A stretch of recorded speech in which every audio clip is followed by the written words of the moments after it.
One Punch Man, Chapter 105, Love Revolution. So this chapter was way more significant than I thought it was going to be. Like, I knew we were going to get into some stuff in this one, but I didn't really expect it to be this. Now, that being said, I did expect a few things that happened in this chapter to happen. Like, I predicted it and called it many times throughout the months.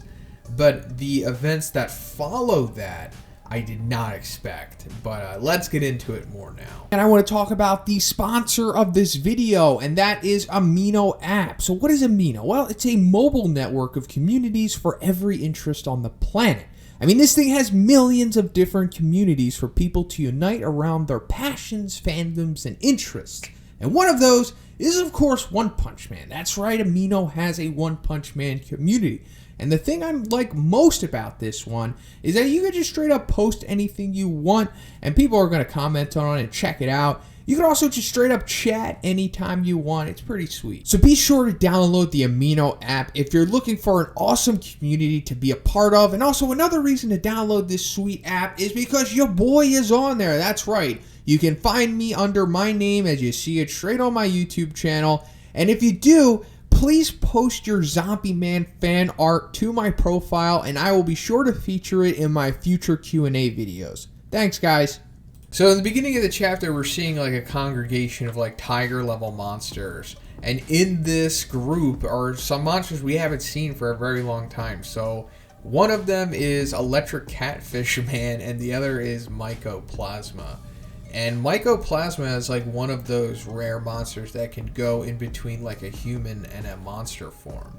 Like you see, like she's a geisha here, but she can also like transform into like a monster-esque form. We see these two characters back when the Monster Association originally infiltrated the numerous cities.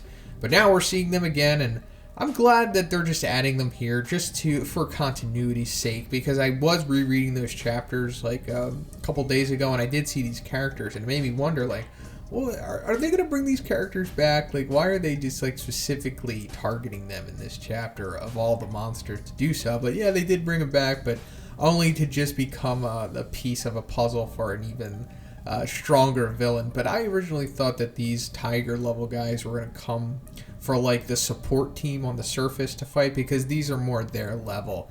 I don't think they're quite able to take down a demon at this point. Maybe if they all work together, they could take down like a low demon. Oh, and another funny little thing in this group of fodder monsters is that there's like a dragon, but he's a disaster level tiger. So, you know, that's funny. I don't know. I doubt it was intentional, but, you know, I could pick up on the little subtle funniness that comes with that little situation there. But so these guys all get sucked up into the new monster that was specifically made so it can job to Puri Puri Prisoner in Vacuuma. He's kind of cool, I guess. I think he becomes way cooler when he sucks up the tiger monsters and gains all of their abilities. But let me just also put it out there that these are tiger monsters that have projectiles. So these are like pretty powerful tigers. These are like high tigers that we're looking at here. This is like the cream of the crop of the fodder, essentially. So I guess this is a good way to signify that like the strong fodder is gone, and now it's just only demons after this point, I guess, with the exception of the prisoners, but we all know what happened to them. So like I said, this guy Vacuuma, he was just like totally invented so that Puri Puri Prisoner could have a feat of power coming into this chapter, because he didn't really have too much of that other than like him defeating that guy back in chapter 94 who is allegedly as strong as Deep Sea King. We never got any clarification on that, not as far as I know, so it's really up in the air on how real strong that guy actually was. But I think it's kind of implied in the chapter anyway that guy was a demon at the minimum, because of the dialogue in the background from like Giro talking about the disaster levels and the fodder and whatnot. So I think it was trying to kind of implying that guy was a demon. So technically, Puri Puri Prisoner defeated a demon coming into this arc, but now he's defeating another demon who we can assume is like a mid. I don't want to say Vacuuma is high because he got destroyed by Puri Puri Prisoner. Like, it only took him one special move to get the job done. And yes, he does have projectiles and whatnot, but he needs to suck up monsters in order to gain that ability. So we'll say he's mid to low. Definitely in like his, the form where he has all of the abilities from the tigers, he's definitely mid at this point, but I'm not going to jump the gun and say he's high or anything like that. But another thing here is that Puri Puri Prisoner is getting 2 power-ups in this chapter, which I did not expect at all. I did not expect Puri Puri Prisoner to get any power-ups in this chapter. I thought he would have just strictly gotten them off panel before coming into this arc, because we saw that he was talking about training or just getting better in general, because he kept relating back to what the Deep Sea King told him about how all of his strikes need to have killing intent and whatnot. And that brings us back to what we were talking about earlier, when he destroyed that fodder demon who was allegedly as strong as the Sea King. So I thought that was all he was going to get, but no, he's getting 2 in this chapter. And the first one we're seeing is his body having like an abnormal reaction to getting hit by the beam from that dude that we were just talking about, Vacuuma, with all of the special things. So the electric shocks and the venom and all of the other stuff just made Puri Puri Prisoner's body go into like this state of vibration, but it apparently makes him way stronger because he's just putting one finger on one of these what are the pillars in the Monster Association, and it shatters it completely, like this whole portion of the wall. So there's just one finger. The only real feat of power that is comparable to this, to my knowledge, is Darkshine in Chapter 94 swatting away the fodder monsters and them exploding. So this could mean that Puri Puri Prisoner has gained enough power to reach a base Darkshine. I don't know. I mean, the feats kind of line up in my opinion. So I don't know. This right here could be showing us that Puri Puri Prisoner, on top of the other power-up that he gets in this chapter, he could be leaning towards an official dragon at this point. I mean, one touch with the finger on the pillar and it explodes. They're showing this because, yeah, he's gotten significantly more powerful just from this vibration thing. And also, you see the Vacuuma monster crap his pants in response to this, and then we get that awesome panel of Puri Puri Prisoner using his Dark Angel Rush in this vibration mode and just obliterates this guy, just like how he obliterated the other demon that he fought a few chapters back. But there's one little interesting thing about this spread that we're getting, and before I even get into that, let me just say this is amazing looking.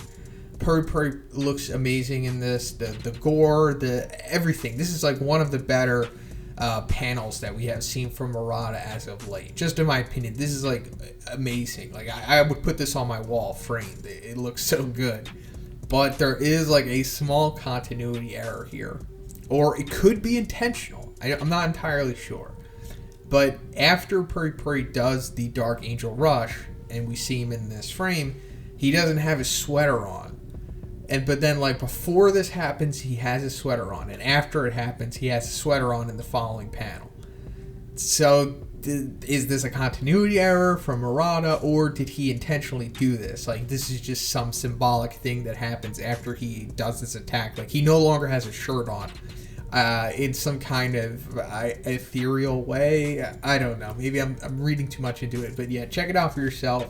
He definitely has no shirt on, and we can even see that he has the bristle armor on already. So, yeah, not really sure what's going on here, but maybe he'll address this, maybe he won't. So he runs into the prisoners, and I think it's a funny little dynamic that he has with them, where he's, like, trying to rescue them, but they don't want to be rescued, and they hate him, but he really can't figure out that they actually truly do hate him, and that it's not the monster cells, because it's actually stated by Nian, like a couple chapters back, like when he originally, or no, I forget exactly which chapter it is. I think it might have been 90 or 89, when Nian is talking to the prisoners after they've transformed, and they're like, yeah, we want to kill Puri Puri Prisoner, and Nian's like, oh, it looks like their behavior and attitudes haven't changed from becoming monsters. So little did we know that was kind of like foreshadowing what was going to happen with their storyline here with Puri Puri Prisoner.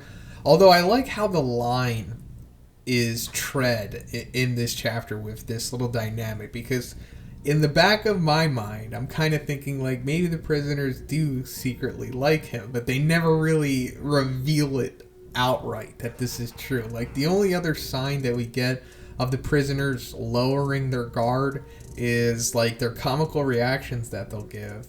But then the one moment when they say like, oh, now he's saying cool stuff. but stop calling us your boyfriends. Like, I don't know, it's just treading a good line here in my opinion, like allowing the audience to just like have the perspective of the prisoners, Puri Puri prisoner, and then like this middle stance where it's like, do they like each other? Do they really not like each other? You know, like, what's going on there? But, you know, we don't eventually find out, which is fine because it doesn't really matter. It's just a fun little gag storyline anyway, because, I mean, it turns out that the prisoners aren't even that strong. They're probably like tiger level. I thought they were going to be like demons for some reason, just based off of the power-ups from the monster cells, but nah, these guys are just like tigers. They can't even hurt Puri Puri prisoner from him essentially allowing them to strike him. So yeah, this is just more or less an introduction for Puri Puri prisoner to fight Nian. I thought it was more so that he was just going to fight the prisoners in a manner that he fought Vacuuma earlier, like they were going to pose somewhat of a threat, but no, that is not the case. This is just like a funny little gag thing, just to introduce Puri Puri prisoner to fight allegedly his true final battle of this arc, because I assume that if Puri Puri prisoner can get past Nian, I don't know how much further he's going to be able to go after that point. But now let's get into Nian. So we're finally seeing a newer executive in battle. Like the last time you saw an executive fight was Elder Centipede. So it's been quite a while. It's been I think it's been 2 years since we've seen an executive fight at this point. Because Elder Centipede was like... No, it's been a while. Because Elder Centipede was like December of 2017. So it's been a while since we have actually gotten an executive fight. And now we're getting it in Nian. And I was super curious about Nian because he is not in the webcomic. So he's an extra unknown because the other executives are in the webcomics. So we have a frame of reference of what is, you know, essentially going to happen with them, but not with Nian. So, you know, way more interested in him than I am the other ones. And we're finally seeing that, yeah, it's more or less what I assumed that he was going to be. Just super fast and super strong. He doesn't have really much more to him than it seems. Like, we already saw that it's already portraying that his speed is otherworldly because Puri Puri prisoner, you know, he couldn't avoid him. And also in the one frame, when they show him slashing him up, it's like, it's implying like extreme speed. And also, his slashes are also implied to be otherworldly strong as well, because it's also stated in this chapter earlier that when the prisoners, you know, tried to kill Puri Puri prisoner in his sleep, they couldn't because his skin is so tough that not even like razor blades can penetrate it. So this is just showing us that, like, yeah, Nian's blades are like so strong that they could pierce like crazy thick skin like Puri Puri prisoners. But we kind of knew that was going to happen because we already knew he was a dragon. And I like that it clarifies that because it's always nice to see the disaster level dragon Nian little box that we get in these chapters. It's one of my favorite parts. But we knew that he was going to be a dragon because Sludge Jellyfish stated that all of the executives are dragons. But regardless, it's nice to see him in action. We even get the name of one of his attacks, Feline Retribution. And that goes more into us actually finding out Nian's backstory, which I did not expect that we would get so soon. But it is cool that we are, because I know a lot of us had always like wondered what's the origin of these monsters, and then we saw the executives, you know, the most high profile monsters, and we're like, all right, what the hell are the origins of these guys? Because they're all like weird looking in their own right, and they all have these weird names. So we're actually getting a backstory on one of them, and it's Nian of all of them. And it turns out that Nian's backstory is that he was just like the subject of torture from like forced affection from his owner.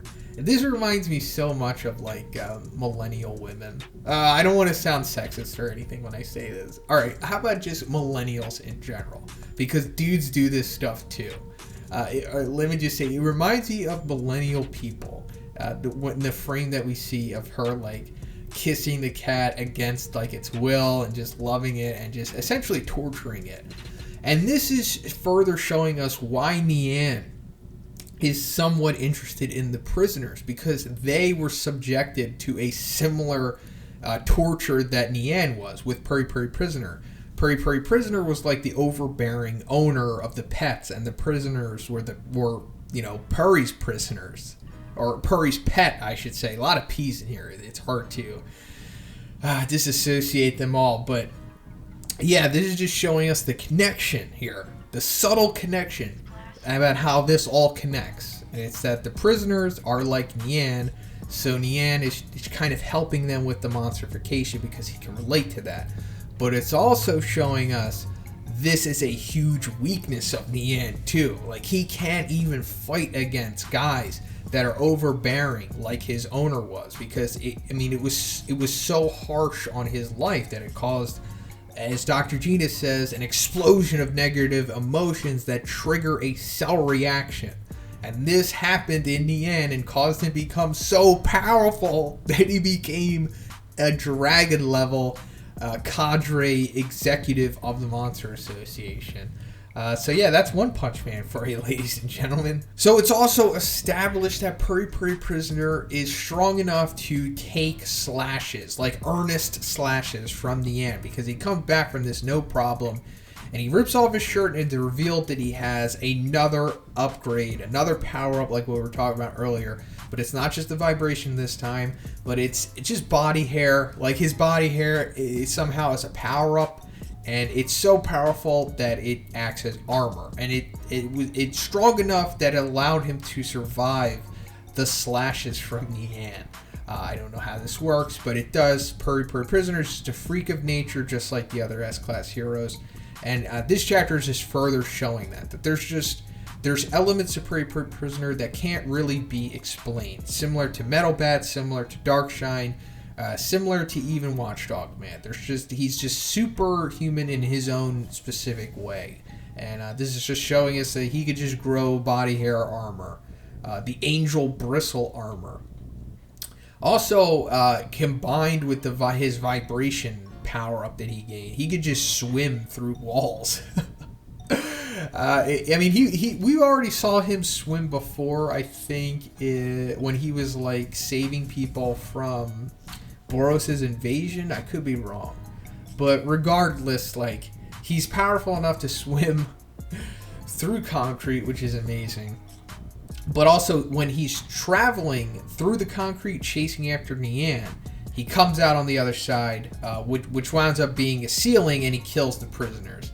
So that's funny. This is like typical Puri Puri Prisoner. You know, like, we see the reaction that he gets after killing the prisoners. He's like, oh no! It's like a similar reaction when his sweater busted. He's like, this is my boyfriend's sweater! You know, this is just a recurring joke with Puri Puri Prisoner. He kills everything he loves. I guess that's it in a way. How tragic.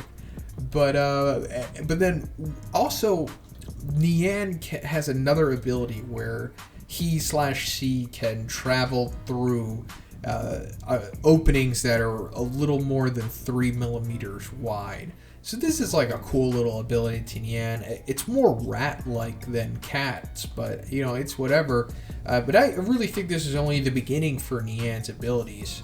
Because we are going to see him fight Puri Puri Prisoner in the next chapter, I assume so, or at least in one of the next upcoming chapters. Depends on where they're going with the Disciples versus Devil Longhair. But another thing that I want to point out is that Puri Puri Prisoner seems to have immediately regenerated from the slash from Nian. Like, it kind of looked like it was regenerating like on the fly when we see the reveal of his Angel Bristle armor. But then at the end of the chapter, we see it's just completely scarred up. He's not bleeding anymore.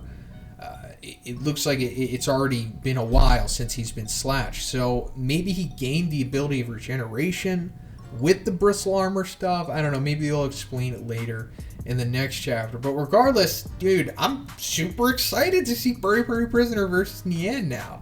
I never thought that it would be like this, because I knew that Puri Puri Prisoner was likely going to lose to Nian based on how things were leading up to this, but I had no idea that he was going to become strong enough to be able to fight him, because he has a lot of things going for him now. Because, like, first of all, it's established that he is a bad matchup for Nian.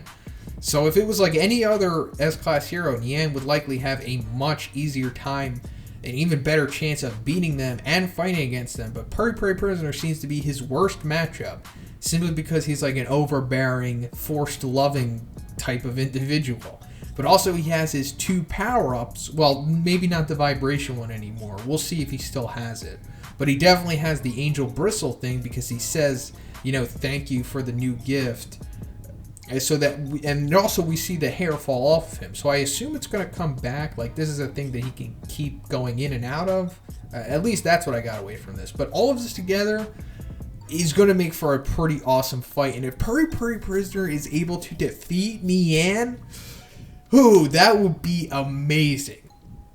Like, that would be amazing. I mean, I really did not expect Puri Puri Prisoner to be in this situation right now. But if anybody deserves to get a big win like this, like one of the biggest wins we have seen so far, it's definitely him. Because the only one who has defeated executives so far is Saitama. Like, if you think about it. Because the only other ones we've seen in a fight are Rover, Goketsu, and Elder Centipede. And Saitama killed Elder Centipede and Goketsu, and then Overgrown Rover destroyed Garo, and he's still out there somewhere. So if Puri Puri Prisoner defeats Nian, this is a huge win for him, because it's not just a dragon, which all the other heroes barely haven't even accomplished yet, but he's also defeating an executive. So, man, I really hope he can get this win. This would be amazing. And but like I said at the very beginning, I don't think he'll go much further than that, but we'll see what happens. So let me know what you think about this chapter in the comments, guys. And if you liked the video, please give it a like. I also have a Patreon, gives you access to a Discord and a Q&A. And if you haven't already, please subscribe as well. Have a great day, and I'll see you in the next one.